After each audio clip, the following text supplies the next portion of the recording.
مسلمانوں کی تعلیم کے لیے جو کام کیا شاید ہی کوئی سیاسی لیڈر نے آزادی کے بعد کیا ہوگا۔ یہ آپ دیکھ رہے ہیں کہ مرحوم قائد نے این ٹی راما راؤ جب ہٹ گئے تھے، مجلس کے مجلس کی تائید کی ضرورت تھی تو سالار نے کہا کہ مجھے پیسوں کی ضرورت نہیں ہے، مجھے کاغذ کے ذریعے پرمیشن دلا دو تاکہ میں میڈیکل انجینئرنگ کالج کھول سکوں۔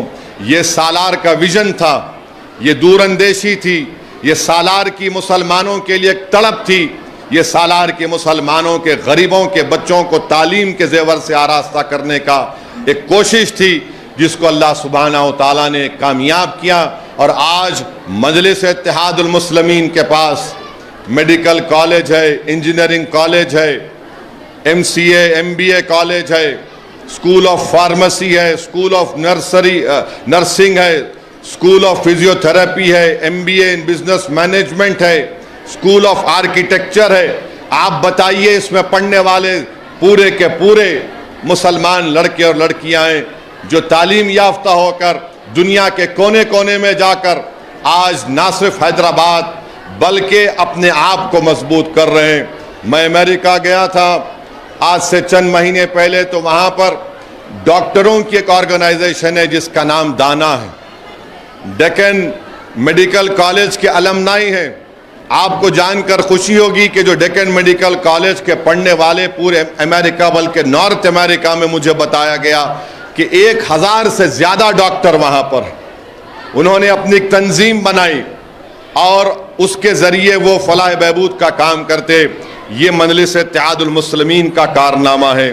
میرے عزیز دوستو، میری عزت دار ماں اور بہنوں، میرے طلباء اور طالبات، یہ مجلس اتحاد المسلمین کا کام ہے۔ مجلس کے خلاف مخالفین بہت الزام لگاتے ہیں، میں ان سے کہوں گا جتنا الزام لگاتے لگاؤ، جتنے تم ویڈیو بناتے ویڈیو بناؤ، جتنی گالیاں تم دے سکتے دو، مگر یاد رکھو تم یہ کام جو مجلس اللہ ہم سے کروا رہا ہے، نبی کریم صلی اللہ علیہ وسلم کے صدقے میں، تم اس کام کی نہ قیمت نہ اہمیت کو جانتے ہو، نہ تم یہ کام کرنے کی اللہ تم کو توفیق دے گا۔ ہاں، تمہارا کام صرف اپنی زبان اور گندی سوچ سے مجلس کو گالی دینا ہے، مجلس کو بدنام کرنے کی کوشش کرنا ہے، مگر یہ کام جو آج مجلس کر رہی ہے، 14,000 گورنمنٹ کے اردو میڈیم سکول میں پڑھنے والے طلباء اور طالبات میں ایجوکیشن کٹ دیا جا رہا ہے۔ ارے بتاؤ تم نے کیا کیا سوائے گالی دینے کے، سوائے اخبار کو کالا کرنے کے لیے؟ نہ تمہاری گالی تم کو فائدہ پہنچا رہی ہے، نہ الحمدللہ مجلس کو نقصان پہنچا رہی ہے، نہ تمہاری گندی سوچ جو تم کو بدنام کر رہی ہے مجلس کو شہرت دے رہی ہے۔ تو انشاءاللہ تعالی یہ کام مجلس نے شروع کیا ہے اور مجھے امید ہے کہ یہ کام جاری اور ساری رہے گا۔ ہم نے ایک ٹرسٹ بنایا، اس ٹرسٹ میں پیسے لیے جاتے ہیں۔ رحمت اللہ علیہ صلی اللہ علیہ وسلم کا 2 دن کا جشن کے بعد جو پیسے بچتے ہیں، ان پیسوں کے ذریعے ہم یہ اسکیم چلاتے ہیں، اس کا باضابطہ آڈٹ ہوتا ہے اور یہ سب کچھ کیا جاتا ہے۔ اور یہی کام آپ دیکھیے، آج تلنگانہ آندھرا میں مسلمانوں کو ریزرویشن مل رہا ہے۔ ریزرویشن کس نے سوچ دی تھی؟ عبد الواحد اویسی رحمت اللہ علیہ 1970 میں پہلے بیکورڈ کلاس کمیشن کے پاس جا کر کہا تھا کہ ان مسلمانوں کو ریزرویشن ملنا چاہیے جو انکم ٹیکس ادا نہیں کرتے۔ اور پھر اس کے بعد 2004 میں راجشیکھر ریڈی کی حکومت بن رہی تھی، اس وقت ایک کشمیر کے لیڈر ان کے مبصر تھے جو اب کانگریس پارٹی میں نہیں ہے۔ میں اس میٹنگ میں، بلکہ مجھے اچھی طرح یاد ہے کہ ہمارے یونس سلطان صاحب اس وقت کانگریس کے MLA تھے، ان کے گھر پہ میٹنگ ہوئی تو سالار نے کہا مسلمانوں کو ریزرویشن دینا پڑے گا۔ گورنمنٹ کے امپلائمنٹ میں، گورنمنٹ کے ایجوکیشن انسٹیٹیوٹس میں تو یہ 4% ریزرویشن بھی مرحوم قائد اور مجلس اتحاد المسلمین کی کاوشوں کا نتیجہ ہے۔ اب یہ تمام دوسری پارٹی کے لوگ بولیں گے نہیں ہم کریں، ارے تم اقتدار میں مہاراشٹرا میں تھے کیوں نہیں دیے؟ تم اقتدار میں مدھیہ پردیش میں تھے، تم اقتدار میں راجستھان میں ہو، تم نے کیوں نہیں دیا؟ چھتیس گڑھ میں تم تھے، مگر یہاں پر اس لیے دینا پڑا کیونکہ مجلس ہے جو آپ کی طاقت ہے، جس کو آپ نے اپنے اتحاد سے، اپنے دعاؤں سے مجلس کو مضبوط کیا۔ تو میری آپ سے گزارش ہے کہ مجلس کو مضبوط کرتے رہیے, مجلس کو کامیاب کریے. میں نہیں رہوں گا, اکبر نہیں رہیں گے, مگر یہ ادارے رہیں گے.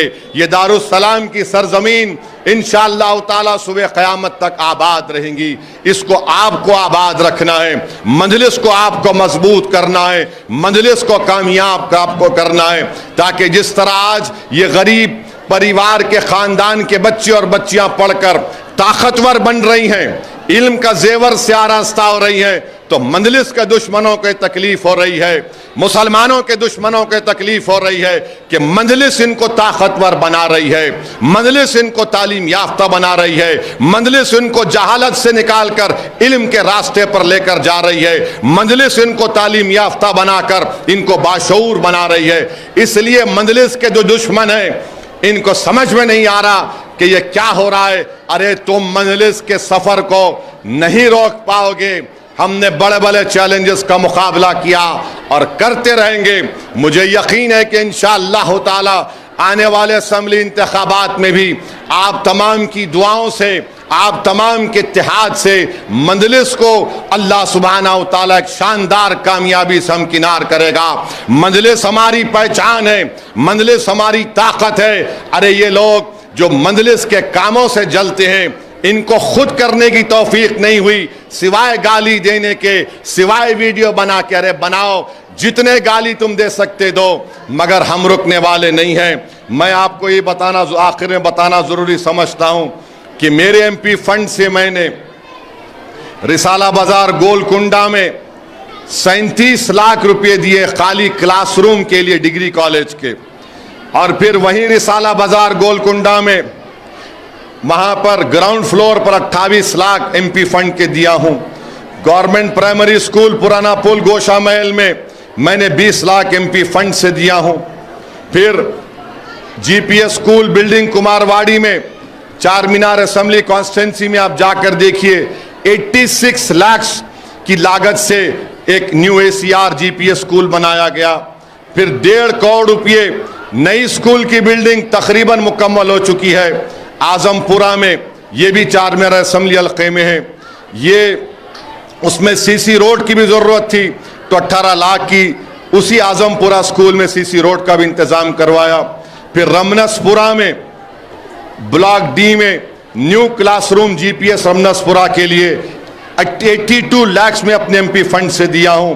اور پھر بارکس میسرم میں ایڈیشنل کلاس روم کے لیے گورنمنٹ ہائی اسکول میں 1 کروڑ روپے میں ایم پی فنڈ سے دیا ہوں. اکبر الدین اویسی کے کارنامے, وہ خود اپنے طور سے 15 سے 20 ہزار بچے اور بچیوں کو فری میں پڑھاتے ہیں. یہ مجلس کام کر رہی ہے. یہ آپ دیکھیے کہ کون آپ کو طاقتور بنا رہا ہے اور کون آپ کو کمزور کرنا چاہتا ہے, کون آپ کو قیادت کے راستے پر لے کر جا رہا ہے اور کون آپ کو غلامی کے راستے پر لے کر جانا چاہ رہا ہے. تو میری آپ تمام سے گزارش ہے کہ آپ ان باتوں کا نوٹ لیجئے اور انشاءاللہ تعالی ہم اپنا سفر جاری اور ساری رکھیں گے. آپ کا بہت بہت شکریہ. اب یہ جو بھی یہاں پر دینا ہے لائیے دے دیں گے.